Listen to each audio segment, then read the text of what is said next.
Good morning, my fellow Americans.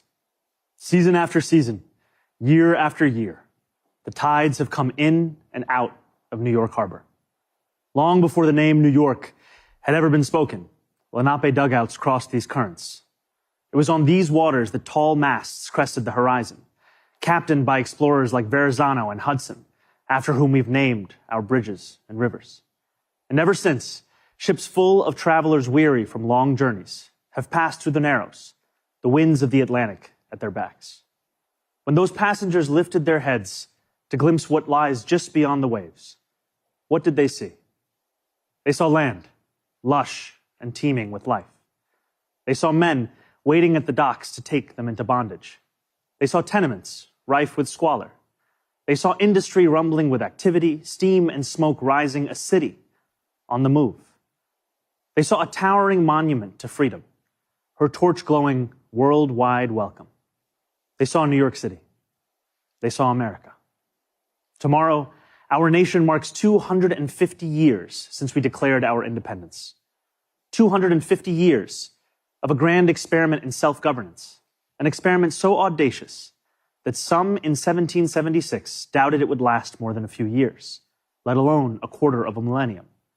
From Lexington to Los Angeles, Selma to Seneca Falls, Morrisania to Midwood, Americans will come together for a day, just as we do each year. Families will gather around the grill. Fireworks will fill the night sky.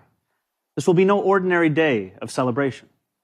250 years presents a rare opportunity for more than 340 million people to turn together, both towards one another and towards ourselves, to take measure of who we are as a nation. When we look at America, what do we see? Here at City Hall, as I sit behind George Washington's desk, alongside new Americans who came to this country, I cannot see all of America. But like so many who came before, I can see New York City. The city I see today looks very different than the one that greeted George Washington. In July of 1776, our city simmered under the yoke of oppression. The British had imposed a colonial rule so repressive that 250 years ago, 80 miles south, a small group of newspaper editors, farmers, and soldiers signed their names on a document declaring truths that feel self-evident now, but were revolutionary then, establishing the ideals our nation still strives to fulfill. The British did not take it well. War broke out, and that August, as the largest battle of the Revolutionary War unfolded in Brooklyn, batteries on Governor's Island took aim at British ships anchored just offshore. We were outgunned, we were outmanned, and we were soundly defeated. After only a few months, it appeared our fledgling attempt at democracy was on the precipice of collapse. But that night, with the moon overhead, thousands of our soldiers silently climbed into ferries and flat-bottom boats and escaped to Manhattan. The Continental Army survived to fight another day. Independence may have been declared in Philadelphia, but it was rescued in New York City. George Washington was the last to leave Brooklyn. As he waited at the river's edge, the sun beginning its rise, he would have looked out over New York City's waters and seen what so many have seen in the 250 years since, an opportunity to begin anew. Those opportunities, like everything in New York City, are not given. They are won. In 1838, 11 years after New York outlawed slavery, a recently emancipated black man by the name of James Weeks sought to begin anew as well, and to help hundreds of others do the same. He bought property in Brooklyn, won himself the right to vote, and sold lots to others newly freed. When they landed in New York Harbor, they knew they had something waiting for them that they had never had before, a home. Weeksville still stands today, a living, breathing testament to what we know America to be, a place each of us has the power to make. The harbor was busy those years as ships poured in from around the world. Hundreds of thousands of Irish immigrants arrived with stomachs aching from a famine manufactured by imperial cruelty. Chinese sailors settled in what is today Chinatown. Millions more traveled under the Statue of Liberty and through Ellis Island.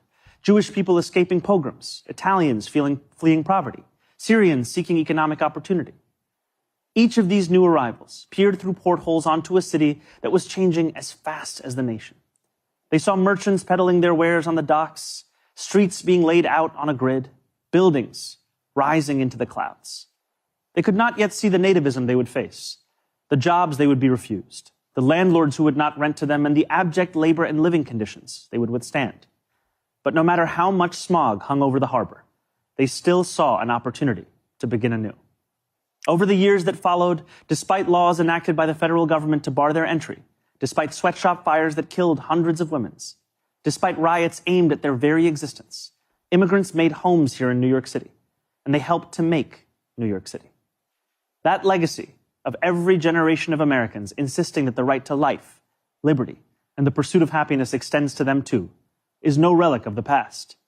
It carried millions of Black Americans north during the Great Migration. It drew hundreds of thousands of Puerto Ricans to New York City after the Second World War.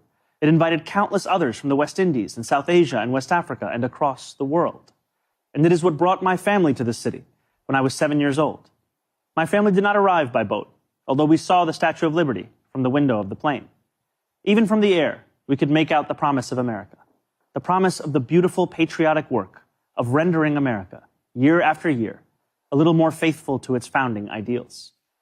There is a term so often used to describe our nation and those who have shaped it: American exceptionalism.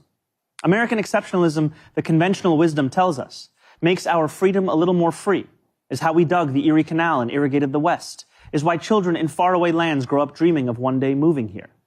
And yet the irony is that the story of America has so often been written by those who were told by others with power and influence and wealth that they were anything but exceptional. For generation after generation, we have been told that when the world has sent its people to our shores, it has not sent its best. It sent Puritans and Sikhs and Quakers and Muslims and Jewish people who were banished for praying the wrong way, worshiping the wrong gods, angering the wrong people. It sent peasants and serfs from slums and shtetls who were treated as less because they hardly owned clothes, let alone land. It sent immigrants from whom power was something someone else had. We are told that America is exceptional because we are richer, stronger, more powerful than everyone else. The truth, my friends, is that America is exceptional because here, nothing is fixed into place. The frontier may be closed, we may have walked on the moon, but the work of fulfilling the values first enshrined in the Declaration of Independence, that work endures, and it belongs to us all. It belongs too to our newest Americans, those standing here with me today, all of whom were recently naturalized. Nearly a decade ago, I too felt what you feel, the joy of no longer being just a New Yorker, but an American too. You each hold a special power, the power to determine what America means. The powerful have always known their answer. America, in their view, is an arena of supremacy, where only a select few are allowed freedom, where not all are created equal. America, if you ask them, becomes less the more people it welcomes. America, they will tell you, belongs only to those with the right accent or the right shade of skin. The rest of us, they insist, should be grateful for merely being allowed to visit. How small they are, how weak, how unoriginal. At every moment in our past, those who led through exclusion and isolation have tried to win power and enrich themselves by turning us against one another. Division is the oldest trick in politics and the cheapest. But time and again, including 250 years ago, those forces of division have been vanquished by the forces of progress. As Thomas Paine once wrote, "This new world hath been the asylum for the persecuted lovers of civil and religious liberty. Hither have they fled." And yet today, too many of our leaders do not believe in a vision of this nation as an asylum for the persecuted, but rather as one that persecutes those seeking asylum. As we mark 250 years, what do we see? We see a city of contradictions within a nation of contradictions. We see the wealthiest country in the history of the world, one where children go to sleep hungry while the world's first trillionaire hungers for more. We see monopolies that dominate every industry and oligarchs who buy elections. We see masked agents terrorizing our streets, eating food cooked by our undocumented neighbors before spiriting them away in unmarked vans. We see a nation whose immense wealth has been built by those with calloused, dirt-streaked hands, those who toil on factory floors and chisel into stone. And we see a nation that has allowed so much of that wealth to be held instead in the soft hands of a precious few. Yes, we see America in a health insurance industry that exploits the sick, but that is not all we see when we look for America. We see it too in the nurse who works a double shift and then stops on her way home to check on an ailing neighbor. Yes, we see America in corporate landlords for whom negligence is a business model. We see it too in the father who tucks his children into bed beneath a ceiling stained with leaks, who wakes before dawn to go to work and still believes his country can do better by his family. Yes, we see America when we spend our tax dollars on bombs and bailouts, when we sell our elections to the highest bidder. Yet we see it just as clearly in every American who still believes this country belongs to we, the people. We see America each time neighbors link arms with neighbors without asking how long they have lived here or what papers they have, as ICE invades our neighborhoods. We see America each time those young and old stand in the beating rain or the stifling heat to cast their ballots. We see America each time working people demand more, not just for themselves, but for their fellow Americans. There are some who respond to those who ask for more from America with a simple refrain. Love it or leave it, they say. But patriotism has never been about pretending our nation is without flaws. Patriotism is every act of righteous dissent. It is every march led under the heavy sun. It is every protest held a decade before its time. It is precisely because we love this nation that we will not leave it. After all, who loves America more than those who have sacrificed so much to make it free? Today, I think not only of the 4th of July, I think too of the 9th of July. 5 days after the Declaration of Independence was signed, it arrived here in our New York City. Redcoats had disembarked on Staten Island. More than 100 British ships loomed just offshore. Across this city, the Continental Army prepared for an invasion.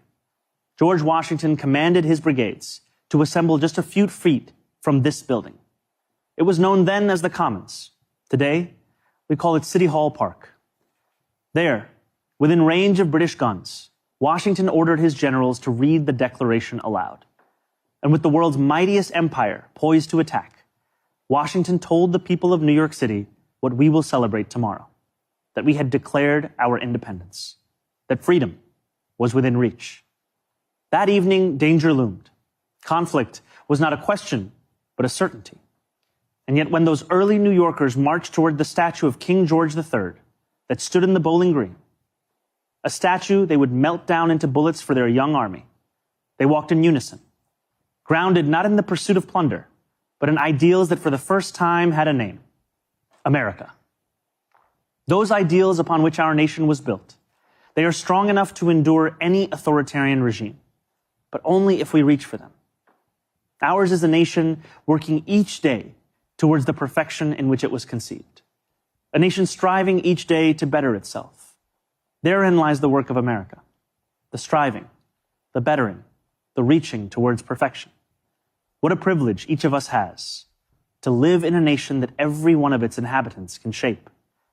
What a responsibility each of us possesses to prove ourselves worthy of all those who came before.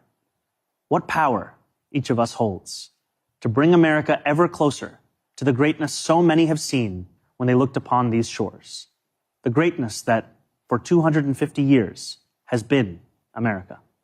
Thank you. God bless America. God bless New York City. And happy 4th of July.